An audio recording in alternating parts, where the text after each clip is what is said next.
This is Lisa from MobileTechReview, and this is one of the big boys in gaming laptops for 2025. This is the 2025 edition of the Asus ROG Strix Scar 18-inch, also available in the 16-inch, so for those who don't want to live super large, that is the thing.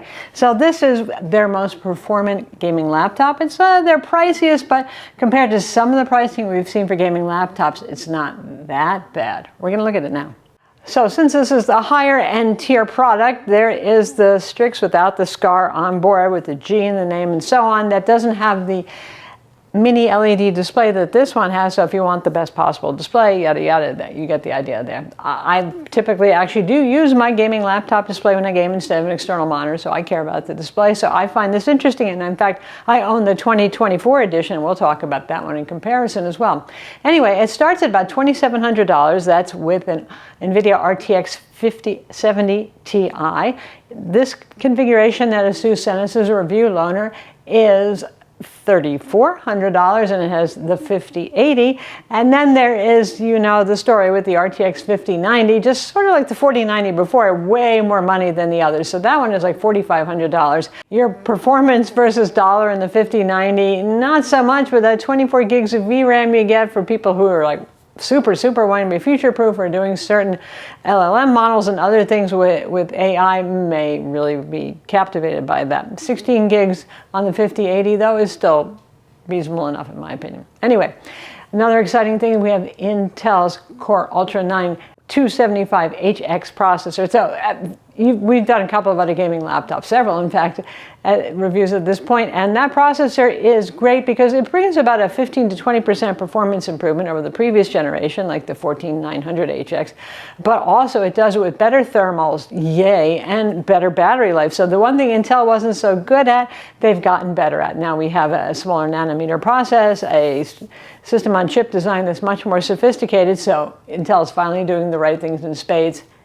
Good times. Also, we have a chassis redesign here. So first blush, it looks pretty similar to the old one, but then you look at it and the sides of last year's model were a translucent plastic, and which is kind of nice, except for it's plastic, and this is their premier laptop, so plastic maybe it isn't the thing that makes you feel like spending a lot of money. So now it's all body colored around the edges. Still plastic around the edges there, but at least there's that. Keyboard deck is now metal too. Of course, the top lid is as well, so we're not talking about a completely plastic laptop here. That black lid, oh my God, it takes up fingerprints more than a razor blade does. So out of the trend this year with a lot of gaming laptops is, boy, do they look nasty once you touch them. So there's that.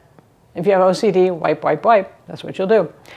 Cooling has been improved on this and beefed up. We had a vapor chamber with liquid metal conductant last year, but now we have a redesigned vapor chamber, and the cooling is all along the back edge. The back edge was taken up by cooling last generation, but they got rid of those side vents, so the ports, which are all on the sides, can be moved a little bit further back, so they're not quite as much in your way and looking as messy, but side ports on this. The cooling is effective. We'll talk about it in the performance part of this video though.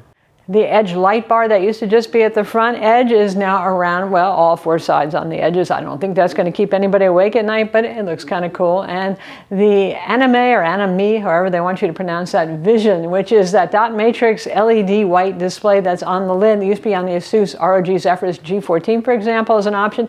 Now this one has it too, and yes, you can program it to have whatever text you want or throw a picture at it and have it turn into some lovely pixel art. Or you can just turn it off if you don't want to give anybody seizures with flashing white lights on the back. But it's kind of cool. It's like, you know, I would never say I want to have a laptop that weighs a little bit more for this or pay more, but it is kind of neat. It does weigh a little bit more than last year's model by about a half a pound, because you have the metal on the keyboard deck, you have the anime vision thing on the lid, and you've got beefier cooling. So there's that. Now it's about average among its peers in weight. It's still lighter than the Alienware Area 51 18-inch though, which is like 2 pounds heavier than everybody else. The display on this, last year was the same too. It was a 2560 by 1600 18-inch mini LED 240 hertz display. It's a different panel model this year because no doubt the manufacturer is always iterating on those.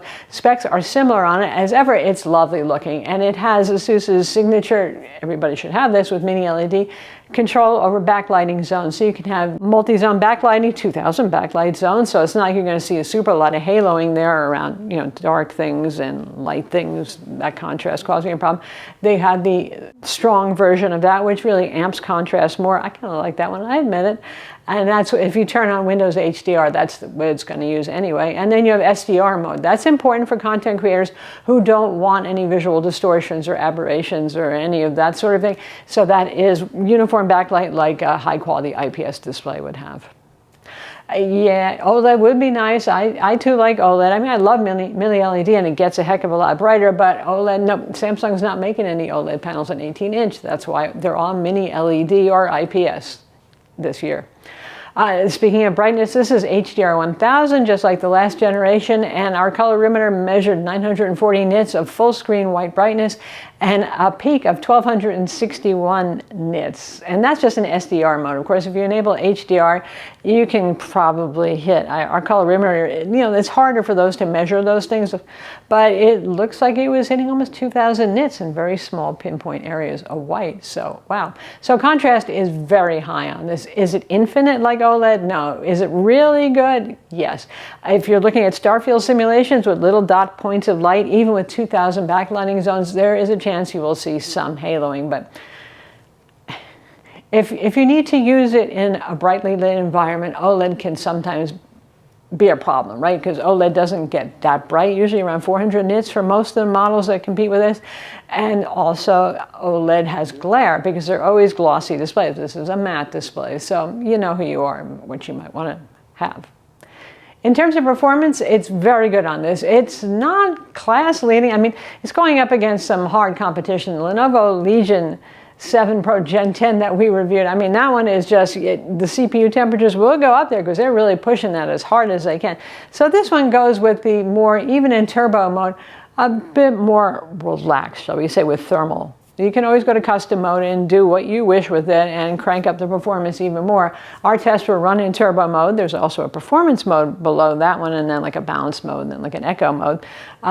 Turbo and performance, about 5 frames per second different in games, but noisier by about 5 decibels. Not sure it's worth it for everybody, but anyway. Typically, the CPU temperatures when gaming are around 80 centigrade, which is really awesome. And that's just putting it on a passive laptop cooler. That means something that just elevates it, but it doesn't have any fans or anything like that. That's great. Of course, GPU temperatures are managed and they are capped and throttled and stuff to keep it around 75 to 80 or so. But excellent thermals on this. The noise is about the same as the last generation, which is to say, reasonably quiet for an 18-inch gaming laptop, and that's one of the benefits of an 18-incher. They have more room for cooling and for heat dissipation, so they are typically a little less noisy. So this isn't one where you absolutely have to wear the headphones. You're probably going to want to, though. The speakers on this, I was disappointed because Asus ROG speakers have been really excellent for the past several years, and this one, they're just okay. They're not as good as last year's model to my ears, and I don't know why that is. They're all right. Thank God for the headphone jack. Speaking of ports, though, we also have 2 Thunderbolt 5 ports, which is something you can't take for granted because that does require a daughter card, a separate controller. Otherwise, you would just get Thunderbolt 4. You have HDMI 2.1 FRL. Of course, you can do DisplayPort out via the Thunderbolt/USB-C ports. And you have USB-A ports and a headphone jack. Still no card slot, though, so I guess they're just saying, screw you to creators. Get a card reader. All right, so performance. We already talked about the fact that it keeps temperatures really in check, which is something that I like. Less heat, less noise, lasts longer, all that sort of thing. But for those of you who want the absolute apex, like I said, custom mode is your friend to try to crank up the performance even more. How did it do in games? It did middle of the pack for an RTX 5080 high-end laptop, which is not surprising given the way that it's been tuned.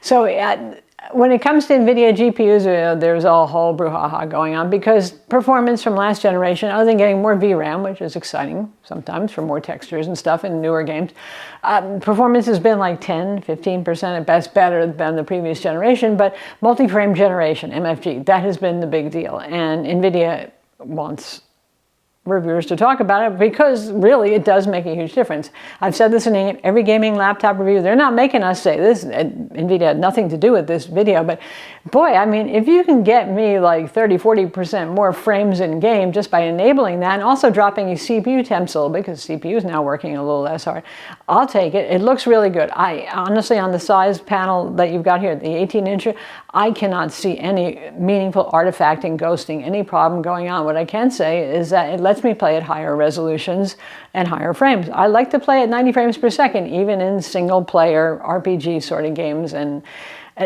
adventure games like I like to play, and that's what it gets me. Instead of being, oh look, it's 55 or 60 or something like that when I'm running on ultra settings with my ray tracing on, this gets me the performance I'm looking for. In some games it does not have a 4K display, but if you plugged one in, you could even push to 4K with multi-frame generation enabled. So there it is.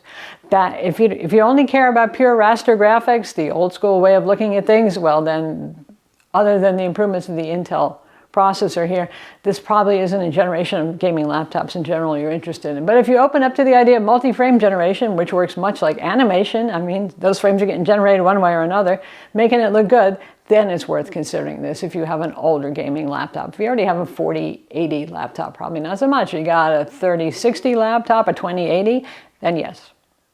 For networking, we have a upgradable Intel Wi-Fi 7 card with Bluetooth 5.4, and there's also 2.5 gigabit Ethernet port on the laptop itself, so you're good there. You have a Windows Hello IR camera. It's only 1080p, which means, you know, the usual meh potato cam, but at least it has Windows Hello. There is no privacy shutter or anything like that on it though, so if you're paranoid, there is always masking tape. Battery on this is 90 watt hour. It's a big honkin' gaming laptop. Yes, it has Nvidia Optimus. Yes, it can switch to use the iGPU. Yes, you're just going to want to keep it plugged in most of the time. It can go about 2 hours, not gaming, just average normal use if you don't have it plugged in. So, you know, we never expect much, and we don't get much typically there. Occasionally there's some exceptions, like a Razer Blade with a less performant, more power frugal CPU that managed to get some more runtime out of it. But this thing is a desktop replacement. Nobody's asking it to run for 6 hours, which is good because I don't think there's a way it ever would. So one last thing that they changed in this redesign is a tool-free bottom panel release, which is kind of cool. So if you want to access the 2 RAM slots and the 2 SSD slots, by the way, you get 32 gigabytes of 5600 megahertz DDR5 RAM. And they could have given you the faster 6400, but apparently they're not going with that so much. Anyway, you just pop that bottom panel. We'll show you how you do that. If you want to get to the rest of the internals, say you want to repaste the CPU and GPU as liquid metal, that's tricky, so keep that in mind, or upgrade your Wi-Fi card. It's already Wi-Fi 7, but you know what I mean. Then you unscrew all the rest of the screws on the bottom to get to that. All right, here is the bottom cover with your ROG Strix. Bursting forth here. Ventilation, this is actually real ventilation over here where the fans are. This is real ventilation, so decent, and of course it exhausts out the rear. So toolless means you slide, there's a little arrow here on that foot, you slide it, and look, it goes red and it says go that way. It makes it a little easy to figure out that you should go that way. Just push this that way, and then cover off. Bottom side of cover right here. So here are the accessible internals, which means the 2 RAM slots. Here they are, right there. And 2 SSD slots. Now ours came with a single 2 terabyte PCIe 4 SSD, not PCIe 5, sorry, this can only be gotten PCIe 4. And even, see these little turny clips here? You don't need screws for this either. They're little turny clips that hold the SSD down. So that's kind of nice for those people who are really, truly allergic to tiny Phillips head screwdrivers. However, that allergy, well, you know, you can't escape it if you need to get to the rest of it. Like I said, see screws here, here, here. You get the idea. All around the perimeter, one over here, one over there, it looks like. So that you can take the entire bottom cover off if you did want to actually remove the battery, because I don't think you can remove it through just this space right here. Or if you wanted to access the Wi-Fi card and stuff like that. You could really blow out the fans though, which is nice, without actually having to take it apart further. So unless you had an urge to repaste, which is a pain in the neck, and hopefully with liquid metal you won't have to. Anyway, that would involve actually removing this plastic cover too. So that's the Asus ROG Strix Scar 18 for 2025. Again, your choice of RTX 5070 Ti, 5080, or 5090 graphics. I'm speaking quickly because this is a big, heavy laptop. No, just kidding. Definitely improvements here from the last generation. Mostly I like what they've done with the chassis here, improving the quality. The anime vision thing on the lid is kind of fun, okay, but the quick toolless access to the most common upgradables is a good thing. Thermal improvements on this, I would say so. The multi-frame generation, really a lot of fun if you want to play games, unless you're a raster purist. I'm Lisa from Mobile Tech Review. Be sure to subscribe to our YouTube channel for more cool tech videos, and thumbs up if you like this vid.